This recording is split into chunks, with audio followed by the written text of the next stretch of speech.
From the heart of Central Florida, you're listening to the most electrifying show in media. A Neighbor's Choice.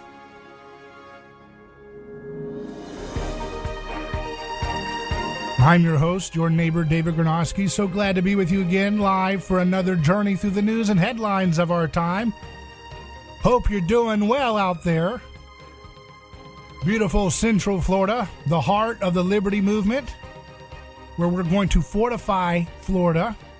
We're going to continue to develop the momentum we have here and put some teeth to it, put some real solid substance behind making Florida a citadel, a shining beacon for liberty that the whole world will continue to emulate for decades to come, hopefully, right? That's what we should always want our communities to be. Not that we want our communities to be in the spotlight, but when they are, as Florida is and has been for many, many generations, right, because of its famous weather and beaches and culture of tourism and, retirement destination, all the different things, Florida is very much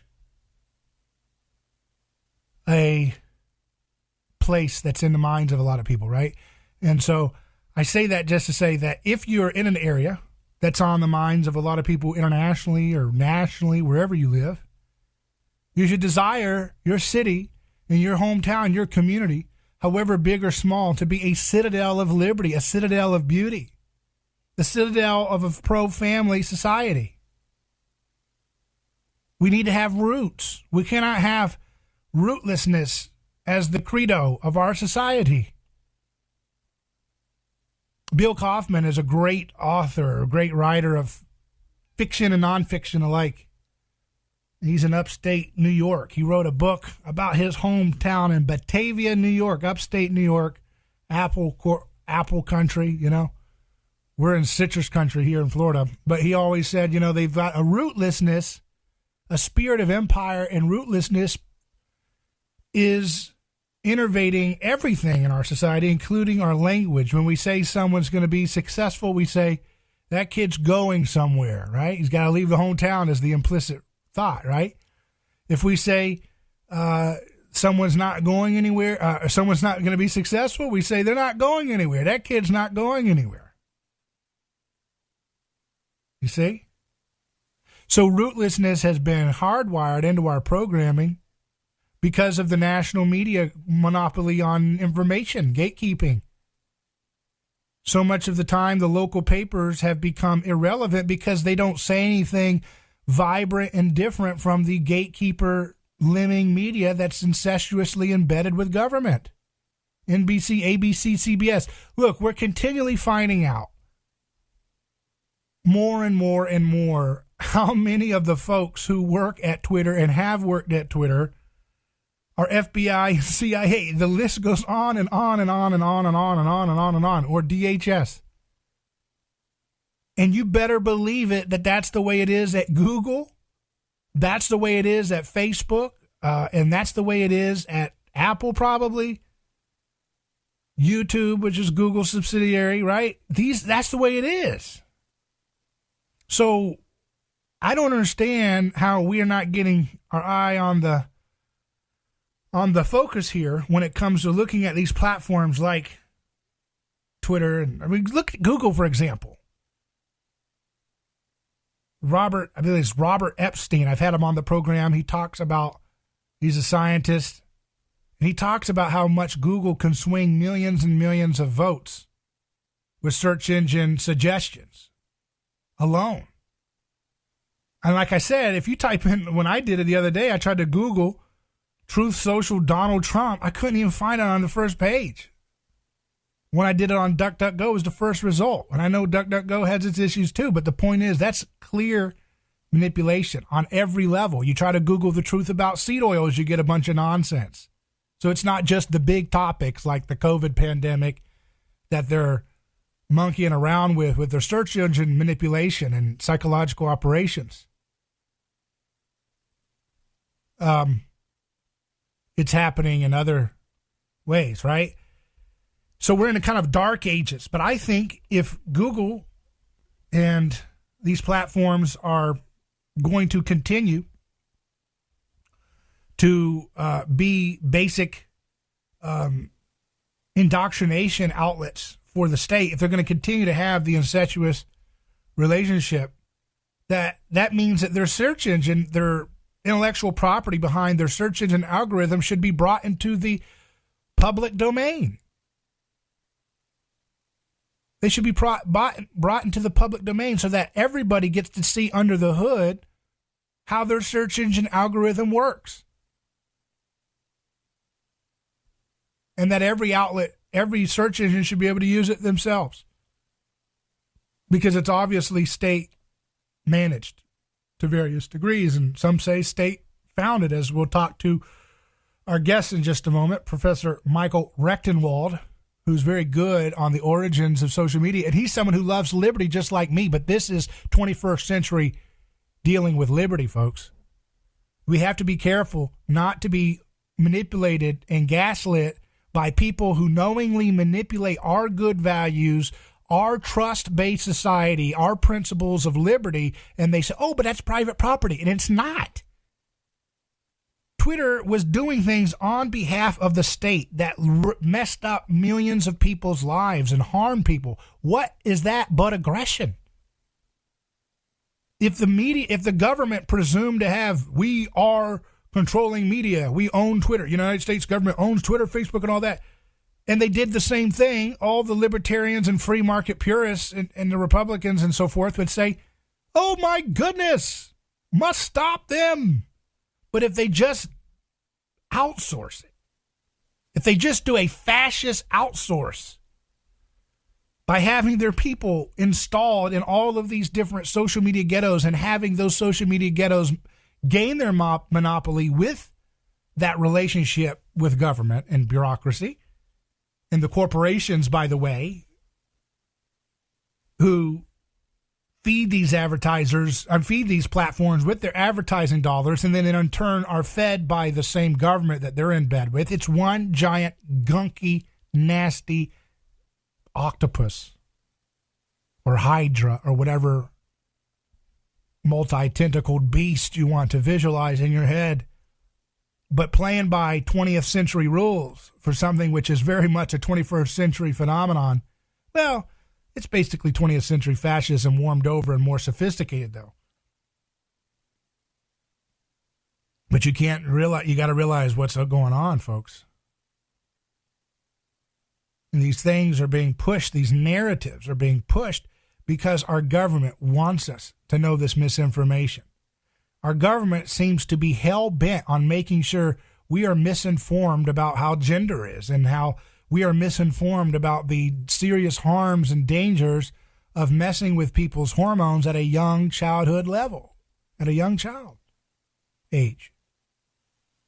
That our government is actively spreading misinformation and disinformation around the world in this kind of religious crusade, this revolutionary zeal to overturn all institutions, including the most important, the family, that lead to a healthy and stable society. And we don't have to go down this path until we can turn back from this path as soon as we realize that the whole mantra behind the state, that they have the right to use violence and monopolize medicine and information through their outsourced partners, that they have this right, this presumptive right to use the initiation of violence to stop preemptively, things that could lead to violence down the road. That is the heart and soul of the statist problem we're in. That's what folks on left and right and everywhere in between who are really telling the truth and really informed about history understand. Dr. Ray Peat, the late, great Dr. Ray Peat's been on my program. He wasn't someone on the right. He was in his own caste. Some would say he looks a little bit anti-establishment, anarchistic, but left-wing. Some said centrist. Some said this or that. It didn't matter. When you're dealing with the truth, there is a broad coalition of people to work together who want to follow and pursue the truth. And I applaud the things that I'm hearing from Elon Musk on that matter.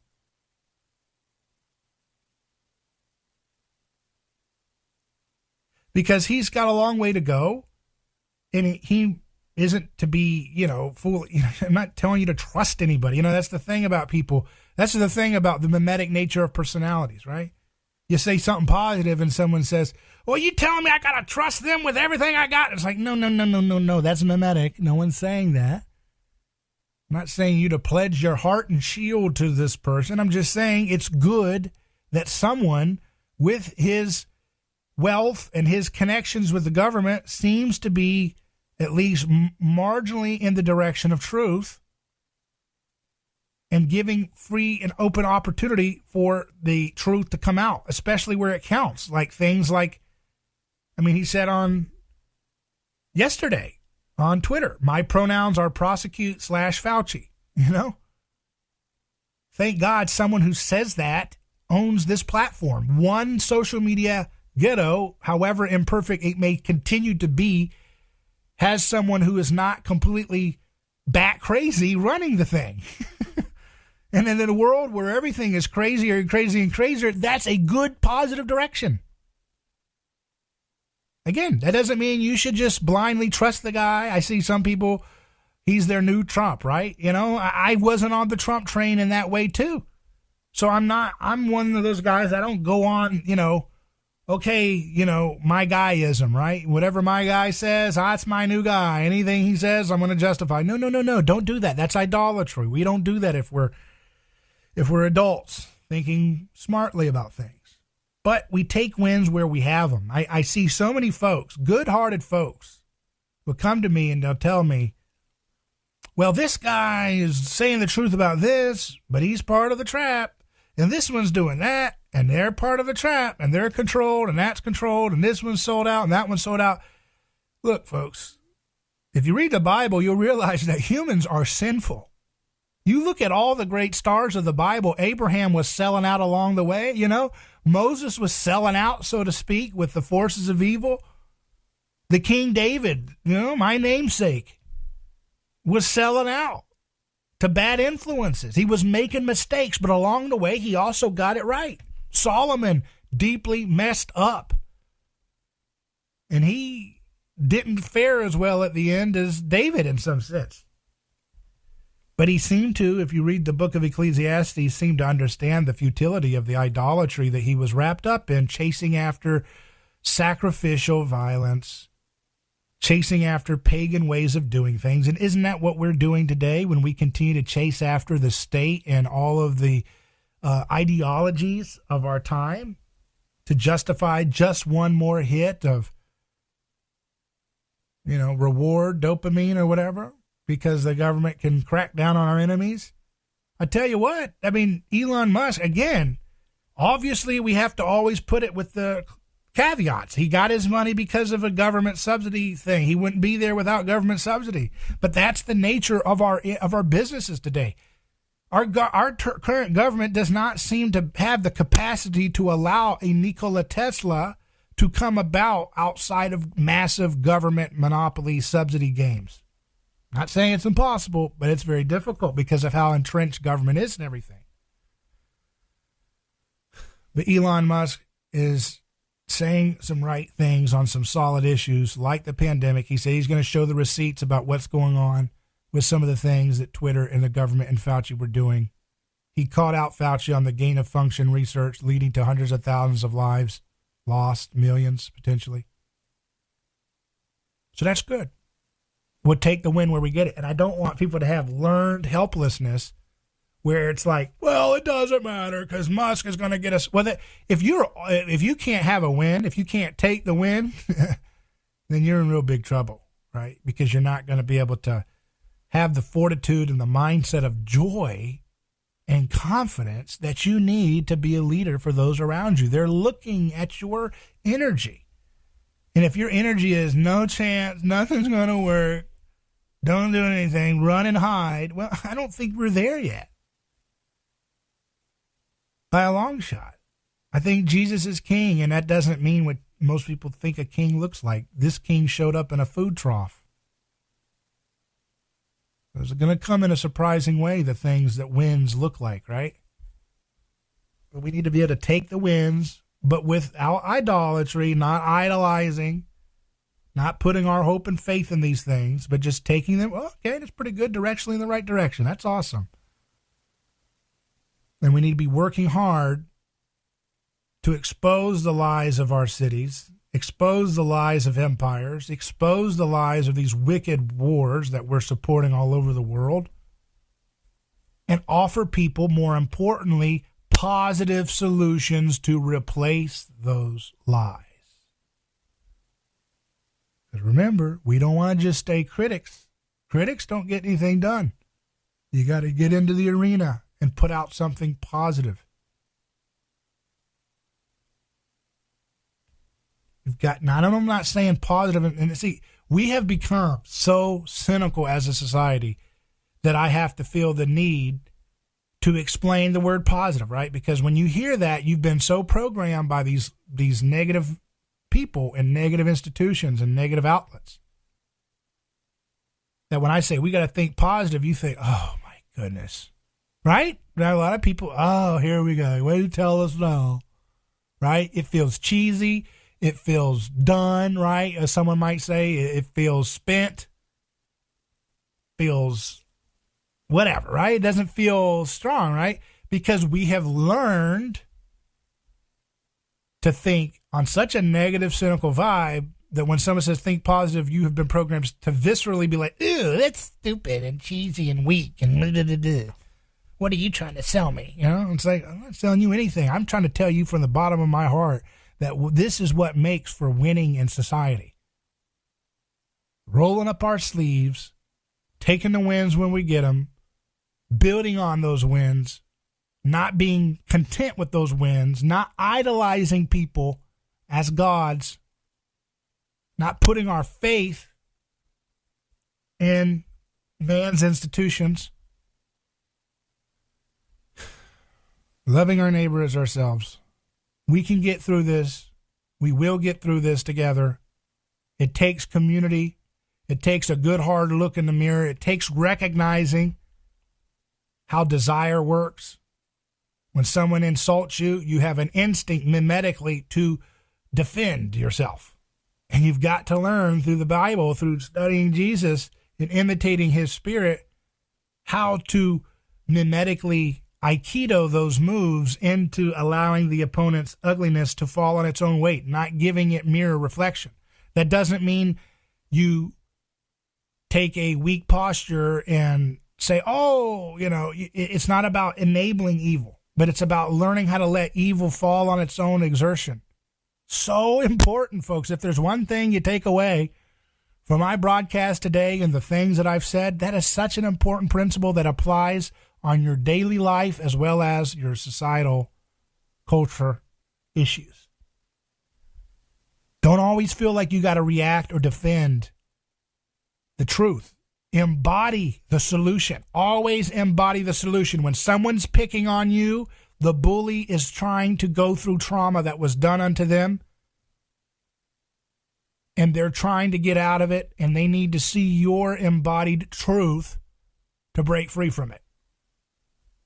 If you don't believe that you will live forever, and I know it's hard, I know sometimes we don't want to believe it, but if you don't believe that, it will feel in the moment of disrespect or hurt or pain like you've been negated, you've been mistreated. But if you know that God loves you, if you know that you are loved, truly loved, and that your thoughts do have a relationship with how God opens up doors. He wants you to interact with the universe that he's made and co-create reality in his image. And once you understand that and you start thinking positive, you start visualizing what you want. I want you right now to visualize the thing that you want the most of and the good thing, not negative stuff. The world will tell you to visualize ugliness. That's why the world gives you visuals of violence and murders and serial killers and crazy psychopaths on the internet and crazy, insane people trying to teach little children how to do twerking, you know, these drag bars that if kids are for, and they're look, this is how you twerk, you know, this pathetic, stupid stuff. They know how to do visuals. You've got to start visualizing in your head the world you want. Literally visualize it every day and say, Jesus, this is what I want. I give this to you, Lord. I can't control this. The opposite of faith is control. Let me say that again. The opposite of faith is control. If you try to control everything, that grasping of control is pulling you away from the path of faith. Faith means to trust. You can't have trust if you're trying to control the situation. Now, are we preaching or what today? Uh-oh. You thought this was going to be just a radio show about politics. Well, we're taking it to a better direction. We're giving you things that you can take home and apply in your life. Not just knowledge. We give you knowledge, but we try to give you discernment and wisdom. And I hope that helps you. But that's the kind of thing we need to do. We need to think about faith not as the opposite of doubt. That's the way, see, think about this. The way that we are taught about faith in this modernistic world, we're taught that it's certain things you believe about things, right? I believe this, I believe that, like an ideology. Well, guess what? If that's your fake, which is the false view, if that's your view of faith, then the opposite of that would be, well, I don't know if I believe it today. I have doubt. That's not what faith is about. Faith is about trust. Trusting that God will provide for you. Not worrying about tomorrow, for tomorrow may never come. Being grateful and for everything you have. You've got eyesight. If you're driving your car, you have eyesight.